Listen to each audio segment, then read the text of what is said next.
Hey everybody, Tim here with today's review of Doctor Who, story number 11, The Rescue. This is a nice story. It's a short and sweet story. It's only 2 episodes, both of which are intact.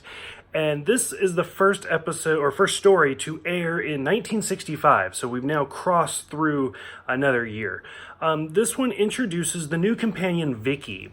So the whole first part of this episode was really weird because I realized that we just lost Susan, or I mean, we didn't lose her, we know where she's at, but Susan's no longer a part of the crew. And the whole first part, they really make the Doctor seem to be like this bumbly old man, which I realized William Hartnell had a lot of trouble with this show, just with his lines and stuff like that. And you can see a lot of that because when they were doing this show, reshoots and retakes and stuff like that cost money and time, and that's stuff they didn't have, which is why a lot of the time you can see them kind of mess up their line, but they couldn't afford to redo it. So like there was the one time where they actually call Ian Chesterton Bill because that's his real name, and that's part of the reason William Hartnell ended up leaving the show. And there's a lot of times where you can see him struggling, and then William Russell, the guy that plays Ian Chesterton, jumps in and basically finishes the line for him and makes it seem like that's part of the character.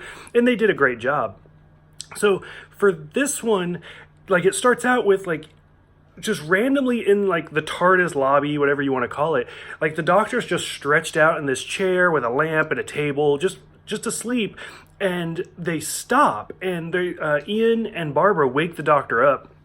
And he's just all confused and everything. And she's like, the trembling has stopped. And the Doctor's like, oh, good for you, Barbara. I'm glad you're feeling better. And she's like, the fuck are you talking about? I'm talking about, we just landed. The TARDIS is no longer moving. And the Doctor's like, oh, okay.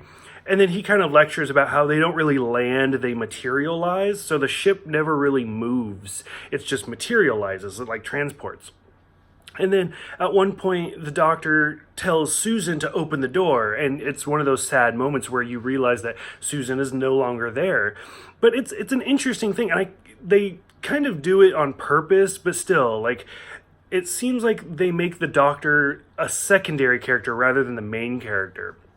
So anyways, they end up materializing on the planet Dido, and the Doctor talks about how, oh, these people are super friendly, and I haven't been here for years, and I believe this is actually the first time, other than Earth, where we're going to a planet where the Doctor has been to before. We weren't there, we never saw it. Presumably it was with Susan, but it's kind of interesting that it's a return for him. And we meet 2 characters. We meet Vicki and Bennett, who have left Earth in the year 2493. And they crashed on this planet, and the people of Dido basically have killed their crew. And the Doctor's just confused, what are you talking about? These are super friendly people. And it's a really interesting, conspiracy theory. It has some pretty good effects. And we get to the end, and it turns out that Bennett was actually, on his way to be imprisoned. But when they crashed, he basically killed everybody so he could be set free. And then when the rescue team shows up, nobody's going to know any better, and so he'll just get off scot-free. And he's actually been going after the people of Dido, and they basically went into hiding. So overall, I thought this was a good episode. It was short, it was sweet. At the end of the episode, Vicki decides to join the crew, so we're back up to 3 companions again. And overall, I enjoyed it. I thought it was really good.